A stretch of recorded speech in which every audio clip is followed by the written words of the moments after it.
Classic polo menswear brand இப்போ Chennai வரப்போறாங்க. Retail franchisee பிசினஸ்ல invest பண்ண இன்ட்ரெஸ்டடா இருக்கிறவங்க கால் பண்ணுங்க 9363393633. இந்தியாவின் கச்சா எண்ணெய் இறக்குமதி சுமையை குறைக்கவும் சுற்றுச்சூழல் மாசுபாட்டிற்கு முற்றுப்புள்ளி வைக்கவும் மத்திய அரசு ஒரு மிக முக்கிய முடிவை எடுத்துள்ளது. 100% எத்தனால் கலப்பு எரிபொருள் பயன்பாட்டிற்கு அதிகாரப்பூர்வமாக சட்டப்பூர்வ அங்கீகாரம் வழங்கும் கோப்பில் கையெழுத்திட்டுள்ளதாக மத்திய சாலை போக்குவரத்து மற்றும் நெடுஞ்சாலைகள் துறை அமைச்சர் நிதின் கட்கரி அறிவித்துள்ளார். பிரதமர் நரேந்திர மோடியின் 12 ஆண்டுகால ஆளுமை மற்றும் நல்லாட்சி சாதனைகளை விளக்கும் வகையில் மகாராஷ்டிராவின் நாக்பூரில் நடைபெற்ற செய்தியாளர்கள் சந்திப்பில் பேசிய மத்திய அமைச்சர் நிதின் கட்கரி இந்த அதிரடி அறிவிப்பை வெளியிட்டார்.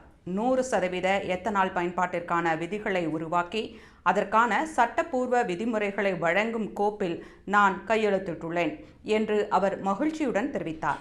இதன் மூலம் இந்தியாவின் புவிசார் அரசியல் மற்றும் ஆற்றல் பாதுகாப்பு மிக வலுவடையும் என பார்க்கப்படுகிறது. இந்தியா தற்போது தனது கச்சா எண்ணெய் தேவையில் 87% வெளிநாட்டு இறக்குமதி மூலமே பூர்த்தி செய்கிறது. இதற்காக ஆண்டுதோறும் சுமார் ரூபாய் 22 லட்சம் கோடி நிதி வெளிநாடுகளுக்கு செல்கிறது.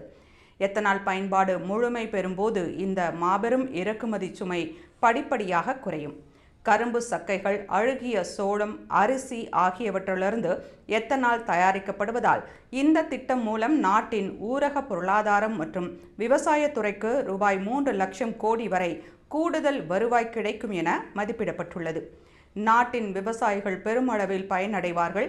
மத்திய பெட்ரோலியத்துறை அமைச்சர் ஹர்தீப் சிங் பூரி மற்றும் நிதின் கட்கரி ஆகியோர் இணைந்து 100% எத்தனால் மூலம் இயங்கக்கூடிய மாருதி சுசுகியின் வேகனார் காரை அண்மையில் அறிமுகப்படுத்தியிருந்த நிலையில் இந்த அறிவிப்பு வருகிறது.